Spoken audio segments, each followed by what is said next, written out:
Social media మీద ఒక పంజా అయితే విసిరారు, తీగలాగారు, డొంక కదిలింది.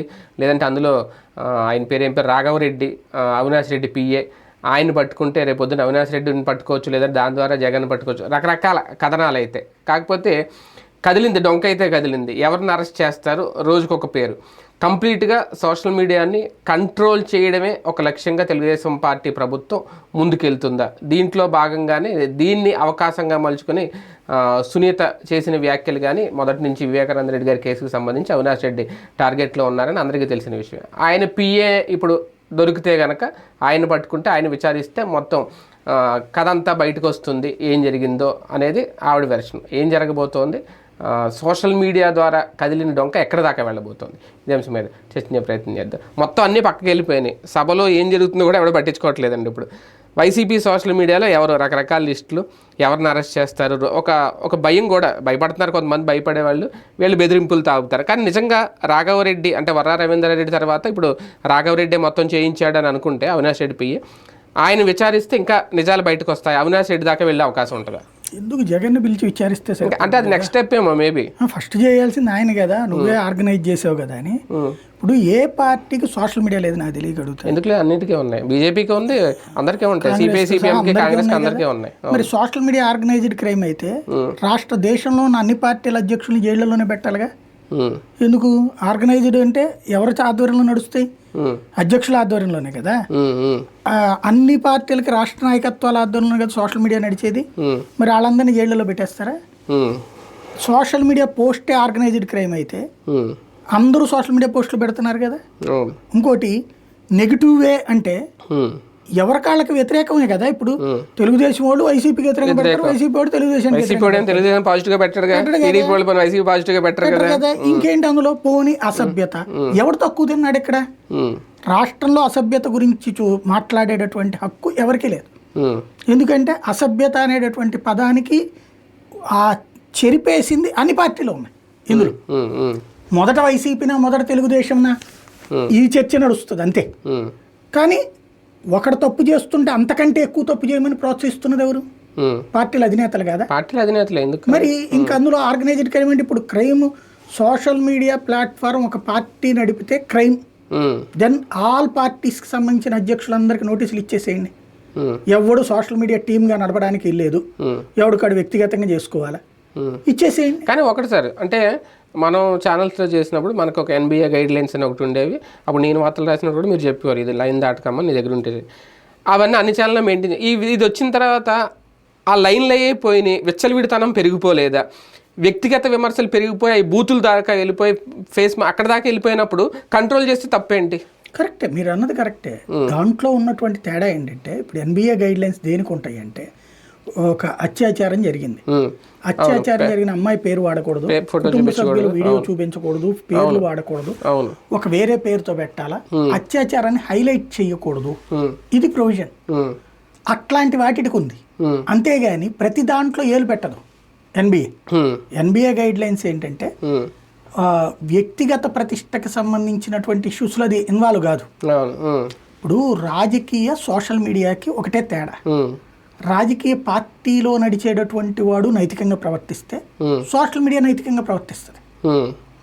రాజకీయ నాయకులు ఇప్పుడు కొడాలి నాని మాట్లాడాడు భాష, అతను మాట్లాడిన భాషకి అంతకుముందు ఆయన పేరేంటి, మన తెలుగుదేశం టైంలో ఉన్నప్పుడు చింతమనేని, వీళ్ళకి సంబంధించినటువంటి ఇష్యూస్ చర్చకు వచ్చినప్పుడు ఖచ్చితంగా ఆ ఇష్యూస్ దూషణలు నడుస్తున్నాయి.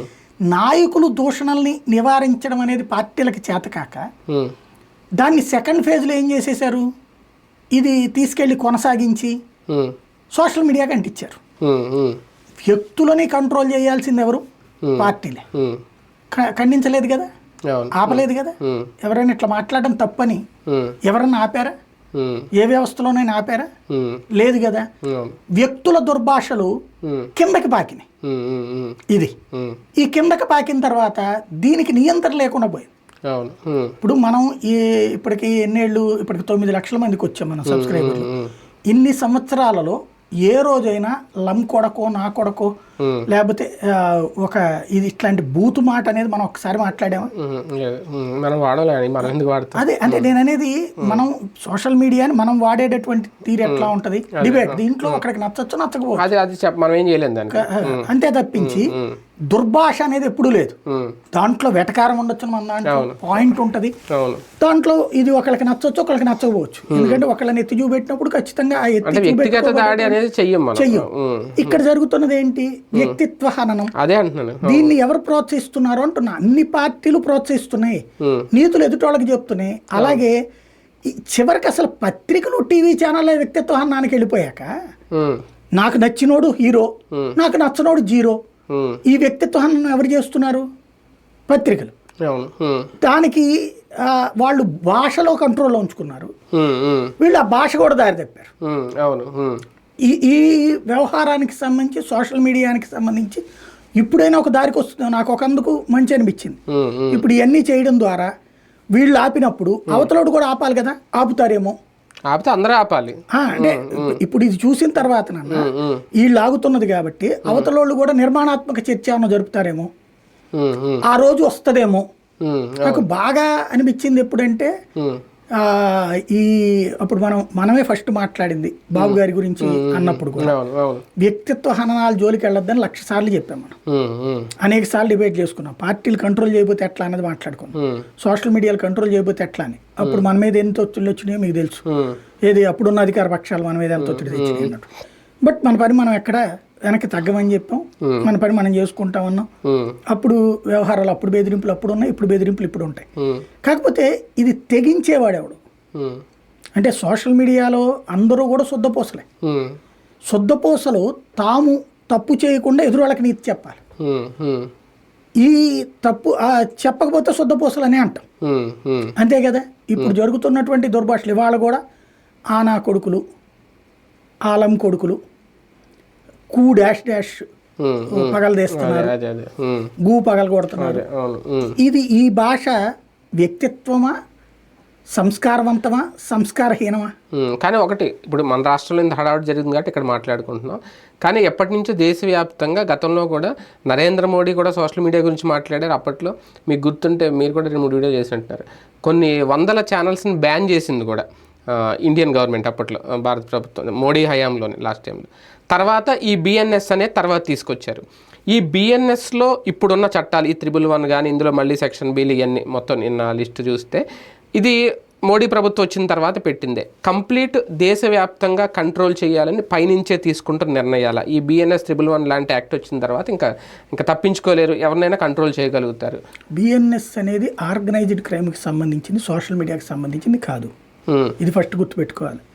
సుప్రీంకోర్టే సోషల్ మీడియా మీద కేసులు పెట్టడానికి వీలేదని తీర్పులు ఇచ్చింది. ఈవెన్ అనేక మందికి ఎగ్జామ్షన్ ఇచ్చింది, కేంద్రం దాకా కూడా పోయి ఎవరిని అరెస్ట్ చేయడానికి వీల్లేదు అన్నటువంటి. కాబట్టి అందులో ఇవాళ దానికి మరో పరోక్షంగా ఇంకో చట్టం తెస్తానంటే వర్కౌట్ కాదు. ఇప్పుడు అది పెట్టింది ఏంటంటే నక్సలిజము, తీవ్రవాదము, లేదంటే డ్రగ్స్, ఇట్లాంటి ఆర్గనైజ్డ్ క్రైమ్కి పెట్టే సెక్షన్ని ఇక్కడికి తీసుకొస్తున్నారు. ఇది నెంబర్ 1. రెండవది వచ్చేటప్పటికి సోషల్ మీడియాలో జరుగుతున్నటువంటి ఈ తతంగానికి సంబంధించినటువంటిది ఏ పరిణామం అయితే నడుస్తున్నదో ఇది తాత్కాలికం కాదు, ఇది శాశ్వతమైనటువంటి ఒక కంట్రోలింగ్ మెకానిజం. ఏది ఇక పైన ఒక వర్గం మాట అనేది బయటికి వినబడకూడదు, భయపడాలి, భయపెట్టాలి అన్నటువంటి. ఈ భయపెట్టడం అనేటటువంటిది ఎన్ని రోజులు ఉంటుంది? ఇప్పుడు మీరు అన్నారు సెంట్రల్ గవర్నమెంట్ కొన్నిటి బ్యాన్ చేసింది. వాళ్ళు మోడీని తిట్టారని ఎవరిని బ్యాన్ చేయాలి. రాణాయుబు లాంటి వాళ్ళ ఛానల్ ఎప్పటికీ నడుస్తున్నాయి. మోడీని తిట్టేటటువంటి కొన్ని 100 మంది జర్నలిస్టులు ఉన్నారు. వాళ్ళు ఎవరు దుర్భాషలాడేవాళ్ళు కాదు, పాలసీ బేసిస్ మీద విమర్శించేవాళ్ళు. వేటిని బ్యాన్ చేశారంటే దేశానికి వ్యతిరేకంగా, పాకిస్తాన్కి అనుకూలంగా, లేదంటే దేశాన్ని సంబంధించిన ప్రజల్ని రెచ్చగొట్టే విధంగా వ్యవహరించేటటువంటి, అంటే మతపరంగా రెచ్చగొట్టేటటువంటి విధంగా ఉండే ఛానళ్ళని నిషేధించారు. దానికి ఇక్కడికి తేడా ఉంది. ఇప్పుడు బీజేపీ కాంగ్రెస్ వాళ్ళు ఏమీ నిషేధించలేదు కదా దేశంలో. కాంగ్రెస్ వాళ్ళు యూట్యూబ్లో ఏమైనా నిషేధించిందా? లేదు కదా. లేదా కమ్యూనిస్టులు ఏమైనా నిషేధించిందా? ఇండియన్ హెరాల్డ్ ఇదేం కాదు. ఇండియన్ హెరాల్డ్ అనేటటువంటిది పేపర్, అది పేపర్ వాళ్ళు అమ్మేసుకున్నారు. మ్యాగజైన్ ఏం సీజ్ చేయలేదు వాళ్ళు. అది నెహ్రూ టైంలో ఉన్నటువంటిది ఆస్తులు మొత్తం వాళ్ళు బదలాయించుకున్నారు. అది పేపర్ని బీజేపీ ఏం ముయ్యలా, వీళ్ళు ఆ తర్వాత నడుపుతున్నామనే పేరుతో అది అమ్ముకోవడానికి ప్రయత్నించినప్పుడు చట్టపరంగా అది ఈడీ పరమైనటువంటి యాక్షన్ తప్పించి అందులో కూడా ఆ పేపర్ ముగించాలని కూడా అనుకోలేదు. నేషనల్ హెరాల్డ్ ఎప్పుడో కాంగ్రెస్ నెహ్రూ ఉన్నప్పుడే మూసేశారు అది. దాని ఆస్తులు మింగేశారు. ఆస్తులు మింగిన కేసు తప్పించి మరొకటి కాదు అది.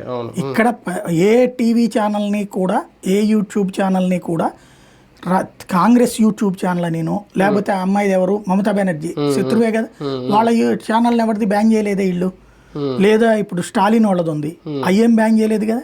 శాటిలైట్ ఛానల్స్ అన్న బ్యాన్ చేయొచ్చు, ఈయన బ్యాన్ చేయొచ్చు కదా. చేశారు వాళ్ళు. వాళ్ళకి వ్యతిరేకంగా ఉన్న ప్రాంతీయ పార్టీలు బోలెడు మాట్లాడతారు దాంట్లో. ఎవరిది బ్యాన్ చేసింది కేంద్రం?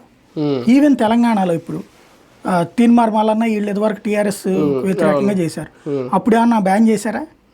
లేదు. ఇప్పుడు మళ్ళీ అప్పుడు కాంగ్రెస్ సోషల్ మీద రైట్స్ అయితే జరిగినాయి సార్ సోషల్ మీడియా మీద తెలంగాణలో, అది ఎన్నికలకు ముందు అనుకుంటా. అది ఎవరు దుర్భాషలాడినప్పుడు దుర్భాషలాడతా పెట్టినప్పుడు ఆర్గనైజ్డ్ అని పెట్టారు. అప్పుడు రైట్స్ చేశారు, అక్కడికి అందరూ వెళ్ళారు, కానీ మళ్ళీ బెయిల్ వచ్చేసింది. బేసిక్ గా అది డిఫరెంట్, ఇది డిఫరెంట్. నేను అనేది బ్యాన్ చేయటం, ఇక్కడ ఒకళ్ళని పని చేయనీయకుండా ఉండటం అన్నటువంటి కాన్సెప్ట్. ఆ పని చేయనీయకుండా ఉంటే ఇప్పుడు బీఆర్ఎస్ వాళ్ళని అట్లాగే వాళ్ళు పని చేయనీయకూడదు అనుకుంటున్నారు. కానీ నాయకుల్ని పట్టుకుంటున్నారు కానీ కింద ఉన్న వాళ్ళ మీదకి పోవట్ల రేవంత్. వ్యక్తుల మీదకి పోవట్లే. ఎవరో ఒకళ్ళిద్దరు జర్నలిస్టులు అని చెప్పి అక్కడ చేసినటువంటి వాళ్ళ మీదకి వెళ్ళారు. అది కూడా ఫీల్డ్లో గొడవ జరిగినప్పుడు. అంతేగాని యూట్యూబ్ ఛానల్ ఆపేయమని ఏం చెప్పలేదు అక్కడ. బేసిక్గా తేడా ఉంది. ఇప్పుడు ప్రస్తుతం ఏంటంటే జగన్ అనేటువంటి వాడి వాయిస్, అంటే ఇక్కడ సమస్య ఏంటంటే జగన్ మళ్ళీ ఎక్కడ అధికారంలోకి వస్తాడో అన్నటువంటి చిన్న ఫీలింగ్ కూడా జనానికి ఉండకూడదు. అతను రాకూడదు, వస్తే నాశనం అనేటటువంటిది రోజు చర్చ జరగాలి. ఇది ఒక టాపిక్ నడుస్తున్నంతసేపు మిగతా ఇష్యూస్ పక్కకి వెళ్ళిపోతాయి. ఇప్పుడు కరెంట్ ఛార్జీలు చర్చ ఏమైనా నడుస్తుందా? మద్యం విధానం చర్చ ఏమైనా నడుస్తుందా? ఇసుక విధానం చర్చ ఏమైనా నడుస్తుందా? లేదా సూపర్ 6 చర్చ ఏమైనా నడుస్తుందా? ఇవన్నిటి చర్చ కంటే కూడా జనాలకి ఏంటి, వాడికి అందని దాని గురించి చర్చ కంటే వాడు చర్చించుకునే తరహా వ్యవహారం వైపుకి తీసుకెళ్లేటటువంటి ప్రయత్నం. అది కాస్త జాగ్రత్తగా బ్యాలెన్స్ ఎవరన్నా మెయింటైన్ చేస్తే వాళ్ళని కూడా కంట్రోల్లో పెట్టాడు. ఓవరాల్ గా ఆ గట్టునో ఈ గట్టునో ఉండమని చెప్పేటటువంటి అంశం చూడాలి. అది ఎంతవరకు. కానీ ఒక రకంగా జగన్మోహన్ రెడ్డి గారికి కూడా తెలియదేమో నన్ను ఇంతమంది సపోర్ట్ చేశారు, ఈ ఛానల్స్ ఉన్నాయి, ఈ పేర్లు. నిన్న ఆ ఎఫ్ఐఆర్ అంటే అది మరి నిజమో కాదో తెలియదు, వర్రా రవీందర్ రెడ్డి రాశారు అనేది ఆయనే చెప్పాడు అనేది, దాని ఆధారంగా అరెస్టులు ఉండబోతున్నాయి. అంటే వర్రా రవీందర్ రెడ్డి వాంగ్మూలంలో ఇన్వాల్వ్గా వెళ్తే ఇవి ఇంకా పెరిగే అవకాశం కనిపిస్తుందా? 111 దానికి వాడి చేతిలో ఛానల్ ఉంటే వాడి చేతిలో ఉంటాయి, అంతే కదా. బేసిక్ గా ఈ పదం కూడా వాడకూడదు లెక్క ప్రకారం. నేను ముఖ్యం ఏంటంటే వర్రా రవీంద్రారెడ్డి ఈ ఛానళ్లతో టైఅప్ అంటే ఒక అంటే తన ఆర్గనైజ్ చేశాడు ఇవన్నీ అనే ఒక యూట్యూబ్ ఛానల్ ఎవరి పేరుతో వాళ్ళకు ఉంటది. ఎవరు ఎందుకు నడిపిస్తారు? నడిపిస్తాడు ఏమన్నా డబ్బులు ఇవ్వాలి కదా. అదే కదా. లేదా వాడి తరపున ఏమన్నా వచ్చి ఏమైనా కూర్చుని ఏమైనా మాట్లాడతాడా? నేనైతే ఇంతవరకు ఆ ఫేస్ కూడా చూడలేదు. చాలా ఎవరికి తెలియదు మరి ఆయన ఎవరు. ఇప్పుడు అతనే అంటే ఏంటంటే మిగతా వాళ్ళని భయపెట్టడం కోసం, అంటే మిగతా వాళ్ళని మీరు కంట్రోల్లో ఉంటారు అనేటటువంటిది అతని పేరుతో అతని దాంతో వాంగ్మూలం. ఇప్పుడు అతను ఏమని చెప్పాడు మ్యాజిస్ట్రేట్ కి, నాకేం సంబంధం లేదు, నా చేత బలవంతంగా సంతకం పెట్టించుకున్నారని చెప్పాడు. దాన్ని ఇంకేముంది అక్కడ బేసిక్ గా. రెండవది వైఎస్ఆర్ కాంగ్రెస్ పార్టీ అట్లా ఆర్గనైజ్ చేసి ఉండొచ్చు, అది కొన్నిటికి చేసి ఉండొచ్చు. దాంట్లో వైఎస్ఆర్ కాంగ్రెస్ పార్టీ అట్లా ఆర్గనైజ్ చేసి ఉంటే వాళ్ళందరూ ఇప్పటికి వీళ్ళు మరి ఎందుకు వీళ్ళ వైపుకి తిప్పుకోలేకపోయారు? ప్రభుత్వంలో ఉన్నప్పుడు అడిగి తిప్పారు, నువ్వు నీ వైపుకి తిప్పుకోవాలి కదా, ఎందుకు తిప్పుకునే ప్రయత్నం చేయలే? బేసిక్ గా యూట్యూబ్ ఛానల్ అనేటటువంటి దాంట్లో పార్టీలే పెట్టించినవి ఉన్నాయి, కొన్ని ఉంటాయి, కొంతమంది పెట్టించినవి ఉన్నాయి. ఇప్పుడు మన నుంచి ఇప్పుడు కొంతమంది కామెంట్ చేసేవాళ్ళు ఇప్పటికి కూడా అంటుంటారు, మీరు ఘాటుగా మాట్లాడలేకపోతున్నారు. ఇదివరకు జగన్ అయితే తిట్టేవాళ్ళు, మీరు జగన్ అయితే అహంకారమా, రాజ్యాధికారమా, బలుపా ఇట్లాంటివి కూడా మాట్లాడారు. అట్లాంటిది ఇప్పుడైతే అట్లా మాట్లాడలేకపోతున్నారు. నేను ఇంత ముందు కూడా చెప్పా, ఓ ఏడాది టైం ఇవ్వాలి మనం. జగన్ ప్రభుత్వం మీద విమర్శల విషయంలో కూడా ఏడాది తర్వాత మనం విమర్శలు చేస్తూ వచ్చాం. పాజిటివ్ చెప్పాం, నెగిటివ్ చెప్పాం. అవును. నేనేమంటానంటే ఒక జర్నలిస్ట్ పాజిటివ్ చెబుతూ నెగిటివ్ చెప్పినప్పుడు అర్హత ఉంటుంది. అంతే. ఓన్లీ నెగిటివే చెప్పడం జర్నలిజం అంటే దండగా నా దృష్టి. అంటే తిట్టడం కోసం జర్నలిజం కాదు కదా, ఇప్పుడు ఒకరిని తిట్టడమే మన పని కాదు కదా. చేసినప్పుడు మంచి చెప్పాలి, చెడు చేసినప్పుడు చెడు చెప్పాలి. చంద్రబాబు గారు మంచి పాలసీ తీసుకొచ్చినప్పుడు ఇది మంచి పాలసీ అని చెప్పాం ప్రతిపక్షంలో ఉన్నప్పుడు కూడా. ఈవెన్ ఆయన అధికారంలో ఉన్నటువంటి సందర్భంలో ఆయన మీద కేసులు పెట్టిన సందర్భంలో కేసీఆర్ వాళ్ళు మనం అప్పుడు ఏం చెప్పాం, ఇది రాంగ్ చేస్తున్నారని చెప్పాం కదా. కాబట్టి ఎక్కడికక్కడది మాట్లాడాలా. ఇప్పుడు ఎలా కోరుకుంటున్నారంటే ఒక న్యూట్రల్ వాయిస్ ఉండకూడదని కోరుకుంటూ దాంట్లో ఇబ్బంది పెట్టాలనుకున్నారనుకోండి, ఈ ఇష్యూ నుంచి డైవర్ట్ అయిపోతుంది అది. నువ్వు వైసీపీ తప్పు చేసింది, వైసీపీ వాళ్ళు చేశారన్న పాయింట్ నుంచి మిగతా న్యూట్రల్ జోలికి పోయారనుకోండి, అప్పుడు ఇది పూర్తిగా వీళ్ళకి వ్యతిరేకత అనేదే లేకుండా ఉండటానికి, లేదంటే వీళ్ళు విమర్శను కూడా అంగీకరించే పరిస్థితి లేదని వెళ్తుంది. అప్పుడు పబ్లిక్ అంగీకరిస్తారా శాశ్వతంగా? నాకు తెలిసి భారతదేశంలో ఏ ఒక్కడు కూడా ఆధిపత్య ధోరణి అంగీకరించరు, అహంకారాన్ని అంగీకరించరు. కొన్ని రోజులు మాత్రమే మన చేతిలో ఉన్నటువంటి వ్యవస్థల ద్వారా చేయగలుగుతాం, కానీ లాంగ్ స్టాండింగ్లో అది ప్రమాదకరం అవుతుంది. రెండవది, ఏ ప్రభుత్వం శాశ్వతం కాదు. ఇక్కడ ఎప్పుడు శాశ్వతం అవుతుంది అంటే ఇదంతా కూడా మమతా బెనర్జీ లాగాను, ఇప్పుడు కొన్నది అయితే దేశంలో ఆవిడే, లేదా గుజరాత్ ఉంది. మమతా బెనర్జీ ఎక్కడక్కడ డిజిటల్ మీద ఏ రోజున కేసులు పెట్టింది చూడలేదు మీరు, చూడండి ఎంతో వ్యతిరేకత ఉన్నాయి అక్కడ. ఏమీ గొడవలు చేయలేదే, దాడులు చేయలేదే, మీడియా మీద దాడులు చేయలేదే. ఆవిడ పాజిటివ్గా రాసేవాళ్ళు ఉన్నారు, వ్యతిరేకంగా రాసేవాళ్ళు.